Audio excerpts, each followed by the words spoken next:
Hi guys! Welcome to our live. Magandang hapon po sa inyong lahat. And we have a visitor for today. Her name is Miss Marichu Villegas and she was our applicant from 2022. Okay, and before that, bigyan naman natin ng masigabong palakpakan. Maraming salamat sa pagpa-unlock mo sa aming imbitasyon para ikaw ay makapanayam. Okay? And masaya ako kasi nabigyan mo kami ng oras para makausap ka, magkakaroon tayo ng konting kumustahan kasi bukas ay pauwi ka na, di ba? So, natutuwa ako kasi first timer siya guys and sa awa ng Diyos ay natapos din niya yung kontrata niya. So, kumusta naman yung pakiramdam? At lalo ka pang gumaganda. Anong sikreto natin dyan? Okay lang naman, no? Masaya kasi natapos din yung 2 years na kontrata. Hindi ko expected na matatapos ko na isang amo lang yung ko. Tapos first time kong mag-abroad. Tapos ganun pa yung amo kong nakilala, mga mababae. Pero in fairness, ang ganda mo ngayon Kaysa dumating ka, napakaganda mo na ngayon. Kaya hindi ka stress kay madam. Hindi naman, kasi di ba po, pag Ramadan, sabi nila matagal yung tulog niyo. Pero yung sa akin kasi baby lang naman eh. Kung matutulog na yung baby, tapos na din ako sa trabaho ko. So, kumusta naman yung, unang araw mo sa bahay ni madam? Unang araw ko, mahirap kasi yung baby kasi maliit pa nun. Tapos panay kalmot. Madami nga akong sugat-sugat sa mukha dati. Tapos yung pamilya ng amo kong babae naaawa sa akin ng dati, pagod. Tapos sinasabunutan. Pero ngayon okay naman yung mga bata din. Oo. Naka-adjust ka naman after that? Opo, naka-adjust naman po ako kasi Ano yung sikreto mo para maka-adjust? Kasi ang mga bata talaga dito sa sa Middle East masyadong parang yung ugali nila ay katumbas ng ugali ng mga matatanda na sa atin. Paano mo hinandle or ano yung sikreto mo? Ako kasi, yung una ko kasi, di ba kasi sinasaktan ako ng alaga ko. Pero Ilang taon yung alaga mo? ngayon, Nung dati, nung dumating ka? 2 years old. Okay. Tapos yung babae, 4. Okay. Tapos yung lalaki, yung babae walang problema kasi mabait, no? Nakakaintindi ng English din yung una. Tapos yung lalaki kasi, di ba po, maliit pa. Siyempre, hindi po natin maiwasan na ganun talaga yung gawin ng mga bata sa atin. Ano lang naman, parang pasensya ka na lang kasi intindi mo na kasi bata pa. Tapos, nandito ka sa Middle East talaga. Hindi mo pwedeng saktan. Saktan din. Kahit hindi ko yun talaga yung mga alaga ko. Kasi ito yung sa kanila, pinaka red flag talaga sa kanila, yung bata. Masyadong stricto yung batas nila dito pagdating sa bata Kasi kapag kinalaban mo yung bata, yung number one talaga na mag-handle doon yung government nila. Di ba? Kaya kailangan talaga ng mahabang pasensya. Yun yung sikreto mo. Pasensya ka na lang. Oo. At saka kailangan jolly ka, kailangan clown ka sa paningin ng mga bata, no? Very active ka, gano'n. Nung una ko kasi nakikipaglaro ako sa mga sa alaga ko, kung anong nila, trip nila, sinasakyan ko din. Kaya siguro yun yung ng amo ko din sa akin. Okay, ano naman yung di ba, hindi naman sa lahat ng panahon ay nag-aalaga ka talaga ng bata. May time na, syempre maglilinis ka, maglalaba, magplaplansya. Minsan nga kasi dati, pag may sakit yung alaga kong isa, tapos yung isa wala, nagiging 24 hours ako, doon din ako natutulog sa alaga ko. Kung sino yung walang sakit, doon ako natutulog. Kasi hindi nila pwedeng pagsamahin eh. Oo. Kaya nagiging 24 hours ako, kaya okay lang naman. Na-manage mo naman yung paglalaba, paglilinis, Opo. yung mga household chores, di ba? Opo, namamanage din naman. Kasi, syempre, bata ka, tapos hindi mo naman pwedeng isa yung bata ka lang talaga. Syempre, isa kang katulong. Kasi hindi naman sa kung ano yung nakasulat sa kontrata mo na bibisitor ka lang, bibisitor. Siyempre, Siyempre, oo, mag-ano ka din. inclusions na yun doon yung Lahat. lahat-lahat na. Lahat. Okay? At Manage mo na lang talaga oo, yung time. time management at saka yung paano mo i-handle yung trabaho mo. Gagawin mo nga. Matapos mo yung lahat ng Kailangan meron ka din focus doon. Opo, kasi kung hindi mo kasi gawin yung ganito, edi siya pag kinabukasan, magiging madami. Katulad ng paglalaba, pagplansya, kung hindi ka magplansya ngayong araw-araw, kinabukasan, ang dami. Siyempre, ikaw lang din naman yung mapapagod. Kasi ito yung usual na problema ng iba na sasabihin nila, nag-aalaga pa ako ng bata, maglilinis pa ako, hindi ko kayang i-cook up lahat. So, yung iba, nahihirapan sila. Hindi ko alam kung paano nila manage. Baka kulang lang talaga sila ng time management at saka pag-organize ng trabaho nila.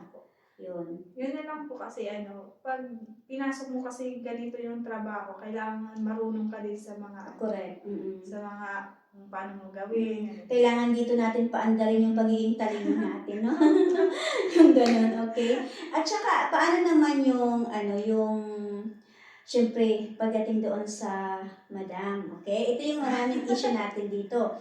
Yung sa madam, okay? Kasi si madam, talagang mabunganga. Yung mga amo na babae, talagang hindi maiwasan yung mga bunganga nila ay parang mga Armalite. Paano mo minanage yung sayo? Alhamdulillah, yung madam ko naman hindi naman siya ganun talagang mabunganga. Napaka-understanding ng madam ko. Hindi naman siya katulad ng na sinisigaw-sigawan ka, siya hindi. Kasi kung ako kasi nagkakamali ako, nagkakamali ako sa kanya, tapos siya hindi siya magsasalita lang. Alam ko na galit siya, pero hindi lang siya magsasalita sa akin. Kaya yung yung technique ko na lang, ako pumupunta ako sa kanya, nagsusorry, tapos pagka sorry, sabihin niya lang okay lang. Tapos pagkatapos niyan, nagiging okay na kami. Paano mo malalaman yung mga mali mo na hindi siya nagsasabi sa'yo? Alam ko kasi yung mood niya hindi mo hindi siya nagsasalita sa iyo. Inaral mo ba yung mga do's and don'ts niya? Hindi ko naman inaral Kasi syempre hindi mo yan malalaman kung ano yung swing ng mood ni madam mo Saan mo siya huhulihin, kumbaga? Opo, yung una, hindi mo talaga malalaman. Pero parang na lang, kasi hindi kasi siya nagsasabi kung yung bawal sa kanya, tapos kung kung pag ginawa mo to, tapos nakita niyang ayaw niya, sinasabi niya. Yun lang. Tapos pagka tagal-tagalan, maano siya. Kasi nakadepende yan sa ugali natin kung paano din tayo itrato ng sponsor.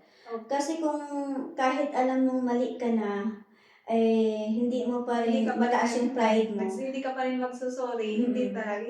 Maglalaban talaga kayo ng Sasabog kayong dalawa. Kung wala kayong ikaw na lang kasi mismo syempre kung mabunganga yung amo mo, tapos alam mong mali niya. Siyempre, yung mga amo, hindi naman nila minsan maiisip niya na mali talaga, nasasaktan ka. Siyempre, ikaw na lang magpababa ng ng pride mo talaga. Para magiging close kayo. Correct.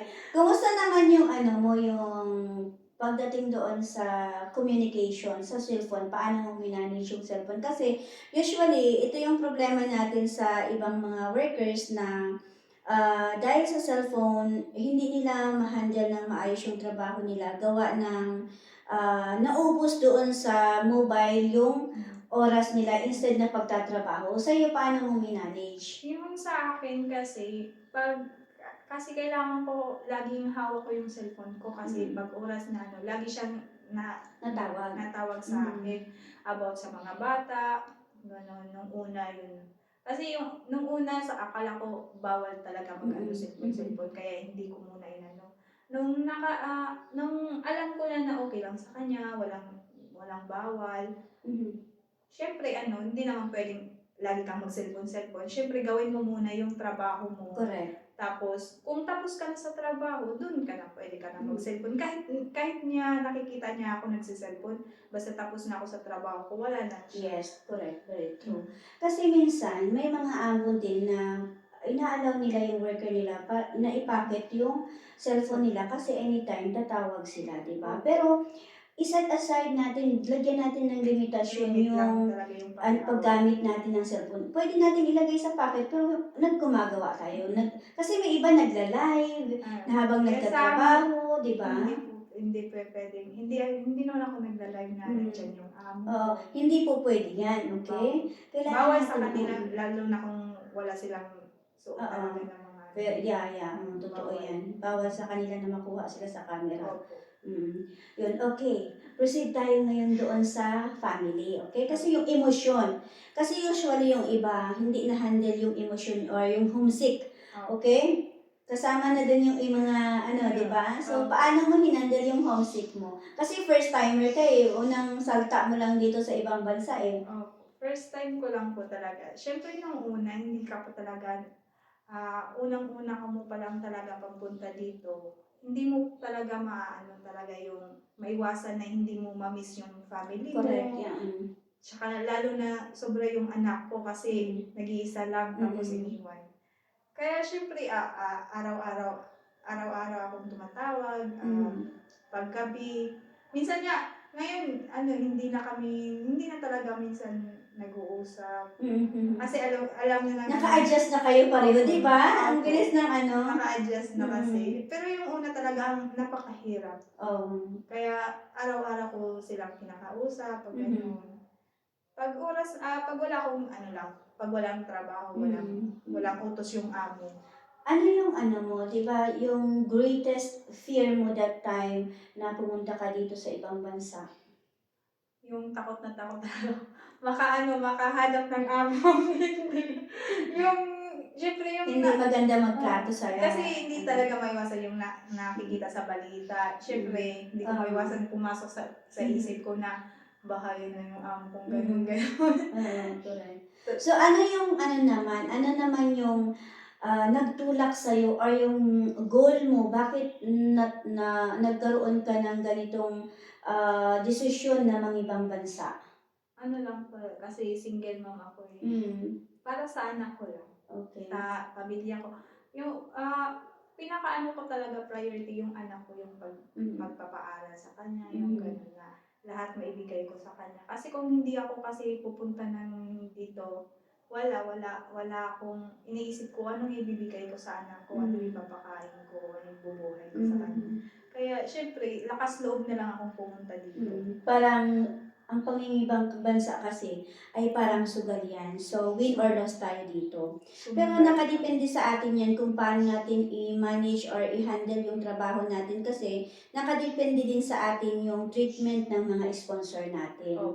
Kung mabait ka, mabait din naman sila. Kung maayos ka, maayos din naman sila. Diba? So, kumusta naman yung yung may napundar ka na ba? Yun doon tayo mag-uusapan natin yung pundar ngayon, okay? Kung may ipon ka ba? Uuwi ka ng Pilipinas, may ipon ka ba?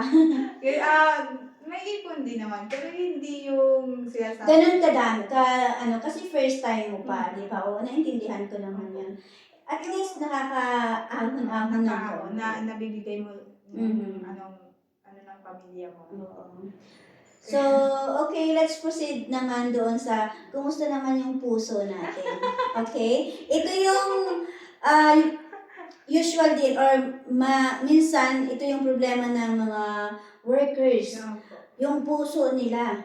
Okay? Kumusta naman ang puso natin? Puso ko, okay na. Still healthy. Healthy pa naman. Okay. Kasi bakit ko kinukumusta? May iba kasi, this is real talk, okay? Totoo po itong nangyayari. May iba, hindi nila kayang i-handle or pagsabayin yung pag-ibig, pamilya, at trabaho, okay? May iba na galing ng Pilipinas ay may asawa or kasal sila. Pagdating dito, yung tukso, di ba? Alam mo yung tukso, napakabilis. nakakalimutan nila yung responsibilidad nila bilang isang asawa na kasal sila sa Pilipinas. Pagdating dito, naghanap ng iba. Yung hinahanap naman nila, yung ipalit pa naman nila sa mga asawa nila, May asawa din. may asawa din. Di ba? Oh. May ganyan. Kasi pag tinatanong mo sila, bakit mo nagawa? Ang sagot sa'yo ay, Madam, kasi nahuhomesick ako. Madam, kasi hindi ko kaya. Oh. Okay. Kaya ako nagtatanong sa mga finish contract kung paano nila na-handle yung puso nila. Di ba? Kasi mahirap eh. Bihira lang talaga yung mga taong focus sa family. Opo, ako naman po talaga focus lang talaga po ako sa family ko, yung sinasabi nila, magjowa-jowa ka. Parang hindi ko iniisip po. Hindi napunto sa isip mo talaga. Wala pa sa isip mo na, Yung anak ko talaga oo, yung priority. yeah, very good, very good. Maganda po yan. Oh. Oo. Napakaganda niya. Kasi syempre, kaya tayo pumunta dito sa ibang bansa ay para sa pamilya. Oo. Diba kasi napakasarap sa pakiramdam yung pinapakain mo sila nang dahil sa pinaghirapan mo. Hirap mo talaga. Yung puso at isip mo doon nakafocus sa kanila. Yung parang wala silang kahati. Opo. Kasi ang pamilya natin kapag nagkaroon yan ng kahati, malalaman nila yan. Nakulang sila. Siyempre. Diba? Kasi nahati na yung ano mo. So ngayon, ano naman yung masasabi mo sa mga kababayan natin na nagbabalak pumunta dito sa ibang bansa? First timer man or ma-ex-abroad man, or ano yung masasabi mo sa kanila, lalo na yung mga nandito na, upang matapos nila yung kanilang mga kontrata? Ano lang po, yung masasabi ko lang po talaga sa kanila, yung pupunta pa lang po, tapos yung matatapos, yung bago pa lang mag-ano sa mga amo nila. Ano na lang, pasensya na, dapat may baon po kayong pasensya, lakas loob po talaga. Tapos yung pag-intindi na lang po sa mga amo nyo. Para po talaga matapos, kung gusto nyo po talagang matapos yung ano nyo, yung kontrata nyo, tiisin nyo na lang kung yung ugali ng amo nyo, or pakisamahan nyo na lang sila. Kasi hindi naman magkapareho talaga yung Hindi ugali. naman po lahat ng amo na ay masama. Meron naman pong mga amo, katulad po ng amo ko, talaga, mga mababait talaga sila. Nung umalis nga ako doon sa kanila, umiyak pa talaga yung amo kong babae. Oo. Kasi mabait ka naman din siguro. Oo. Diba? Tapos nag-message nga yung amo ko kasi hindi na nga po kasi ako sa kanya nang umalis ako. Hindi na ako nakipag-usap sa kanya kasi iyak talaga ako. Oo. Kasi nakita ko yung alaga ko, pinatulog ko muna bago ako umalis. Tapos nung kinuha ko na yung susi sa kanya, nagising yung alaga ko, tapos umiyak, sabi niya, gusto kong sumama kay Mary. Kaya ganun, kaya hindi na ako nakipag-usap na lang sa amo ko, tapos minessage ko na lang siya ng pagkarating ko dito sa bahay, sabi ko, salamat ng marami. Tapos sabi naman ng amo ko na, salamat din kasi minahal mo yung anak ko, tapos yung dalawa kong anak, naging pamilya ka sa amin. Diba ang sarap sa pakiramdam yung isang pasalamat sa'yo? Hindi yun nabibili or is priceless eh. Yung isang taong magsasabi sa'yo ng thank you, na from the heart, yung sincere thank you niya, napakasarap sa pakiramdam yun. Ibig sabihin yun ay satisfied siya sa services mo. Opo, tapos sinabi pa naman po ng amo ko, wala kaming mahahanap na kasing katulad mo na ginawa mong pamilya talaga yung pamilya ko. Alhamdulillah. Okay. Kaya nga, di ba sinasabi ko palagi sa mga nagbabalak ng ibang bansa, bago po kayo magplanong ng ibang bansa, dapat ay alamin kung ano ang trabahong pupuntahan. Alamin ang lugar na pupuntahan kung kakayanin o hindi. Kasi po ang pangingibang bansa ay hindi po basta-basta. Ito po ay inaalay mo yung buhay mo. Buwis buhay po tayo dito, okay? Lalo na po yung mga nagtatrabaho sa bahay. Alam ko po yung mga pakiramdam na ganun kasi nanggaling din ako doon. Kaya ako ini-encourage ko po kayo na alamin muna or siyasatin muna yung trabahong papasukin natin. Huwag po tayo basta-basta pumasok sa isang trabaho na hindi natin kaya. Okay? Kasi dito, ang trabaho dito ay napakabigat talaga po. Kasi syempre kahit tulog ka na, ikaw ay kakatukin ng amo. Minsan may mga amo pa na hindi maayos magtrato sa mga kasambahay. Yun nga lang po ay nakadepende yan sa atin kung paano natin i-manage or i-handle yung mga amo natin. Ngayon po kaya sabi ko sa inyo, kapag nag-aaral po kayo, ito lang po yung paraan natin upang kumita ng kahit paano ay malaki-laki naman, di ba? Kasi kung sa Pilipinas, tutuusin, hindi tayo sasahod ng ganun kalaki. Yun nga lang, buwis buhay. Buwas buhay lang. Okay? Tiyaga. Oh, tiyaga talaga. Marami tayong baon. Kailangan may baon tayong mahabang pasensya, sipag, tiyaga, at determinasyon, at yung hard works. Kailangan masipag po tayo. Kasi kung Disney princess po tayo galing sa Pilipinas, wag po tayong mag-abroad. Kasi dito, araw-gabi, nagtatrabaho tayo. Okay? Lahat kulang sa'yo. Kulang ka ng tulog, kulang ka ng pahinga, kulang ka ng kain, kulang ka ng love life. Lalo na may mga asawa, wala pang swerte, makulangan ka pa ng mister pag-uwi mo sa Pilipinas. Buti na lang ikaw ay single, okay? Maraming salamat sa iyo sa pagpaunlak mo sa aming interview at hangad ko ay magandang buhay para sa iyo sa Pilipinas. Pag gusto mong bumalik, pwede mo akong i-message at maghanap naman tayo ng iba para mag-level up naman yung ating Level up careers, po. okay? So, yun po, maraming salamat po, lalo na po sa mga kababayan natin or mga aplikante po namin na still nasa bahay po nagtatrabaho. Tiyaga lang mga bebe and sipagan nyo pa. Lagi niyong tandaan, ang pagtatrabaho sa bahay ay isang training po or pag-iinsayo natin upang kung ano man yung mga balak natin gawin sa buhay natin in the future, kung ano yung mga plano ninyo, gusto nyo i-level up yung career nyo, at least kung itong lugar na to ay kaya kayong mapapanatili dito, respetuhin natin yung 2 taong kontrata natin kasi hindi naman dito natatapos yung opportunity na para sa atin. Ang kagandahan po ng United Arab Emirates ay patas po yung batas nila dito. Laborer ka man or highest ka man, lahat po ay patas dito. Meron po kayong karapatang manatili dito sa UAE kapag kayo po ay tapos ng kontrata. Kung gusto niyo, bukas po ang government nila, marami pong trabaho dito na i-offer po nila sa inyo. Basta maayos lang po ang paglabas, meron po kayong dalang cancellation at pasaporte ninyo at iba pang mga dokumento. Okay? Maliwanag po tayo doon at kung meron kayong mga problema, maaari po kayong tumawag sa MORE. Okay? Yun po ay pre-call, wala pong problema doon. Maraming salamat sa iyong maganda. Okay? At hangad ko ay masayang buhay kasama yung anak mo sa Thank you po. Pilipinas. Okay? Inshallah, God will bless you more and sa future nyo ng anak mo. And maraming salamat sa panonood at naway marami pa tayong ma-interview na kagaya niyang kaganda-ganda na finish contract. Hangad ko din para po sa inyo na ma-finish din yung contract nyo. Okay, matapos yung 2 taon at pagkatapos nun ay magkita-kita ulit tayo dito. Maraming salamat!